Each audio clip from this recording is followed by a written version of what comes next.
Hello friends, आज की कहानी है सबसे कीमती वस्तु।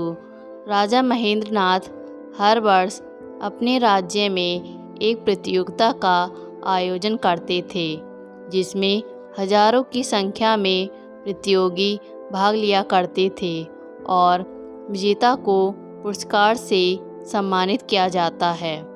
एक दिन राजा ने सोचा कि प्रजा की सेवा को बढ़ाने के लिए उन्हें एक राजपुरुष की आवश्यकता है, जो बुद्धिमान हो और समाज के कार्य में अपना योगदान दे सके। उन्होंने राजपुरुष की नियुक्ति के लिए एक प्रतियोगिता आयोजित करने का फैसला किया।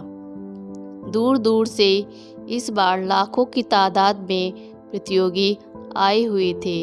राजा ने इस प्रतियोगिता के लिए एक बड़ा सा उद्यान बनवाया था, जिसमें राज दरबार की सभी कीमती वस्तुएं थीं।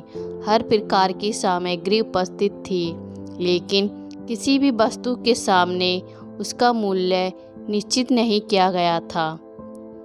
राजा ने प्रतियोगिता आरंभ करने से पहले एक घोषणा की, जिसके अनुसार जो भी व्यक्ति इस उद्यान से सबसे कीमती वस्तु लेकर राजा के सामने उपस्थित होगा, उसे ही राजपुरुष के लिए स्वीकार किया जाएगा।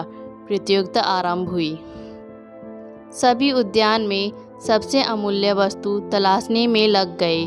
कई हीरे जवाहरात लाते, कई सोने चांदी, कई लोग पुस्तकें, तो कोई भगवान की मूर्ति, और जो बहुत गरीब थे वह रोटी, क्योंकि उनके लिए वही सबसे अमूल्य वस्तु थी। सब अपनी क्षमता के अनुसार मूल्य को सबसे ऊपर आंकते हुए राजा के सामने उसे प्रस्तुत करने में लगे हुए थे। तभी एक नौजवान राजा के सामने खाली हाथ उपस्थित हुआ। राजा ने सबसे प्रश्न करने के उपरांत उस नौजवान से प्रश्न किया, अरे नौजवान, क्या तुम्हें उस उद्यान में कोई भी वस्तु अमूल्य नजर नहीं आई? तुम खाली हाथ कैसे आए हो? राजन, मैं खाली हाथ कहाँ आया हूँ, मैं तो सबसे अमूल्य धन उस उद्यान से लाया हूँ। नौजवान बोला। तुम क्या लाए हो? राजा ने पूछा। मैं संतोष लेकर आया हूँ महाराज, नौजवान ने कहा। क्या संतोष इनके द्वारा लाए गए इन अमूल्य वस्तुओं से भी मूल्यवान है? राजा ने पुनः प्रश्न किया। जी हाँ राजन, इस उद्यान में अनेकों अमूल्य वस्तुएं हैं, पर वह सभी इंसान को क्षण भर के लिए सुख की अनुभूति प्रदान कर सकती हैं। इन वस्तुओं को प्राप्त कर लेने के बाद मनुष्य कुछ और ज़्यादा पाने की इच्छा मन में उत्पन्न कर लेता है, अर्थात इन सब को हासिल करने के बाद इंसान को खुशी तो होगी, लेकिन वह क्षण भर के लिए ही होगी।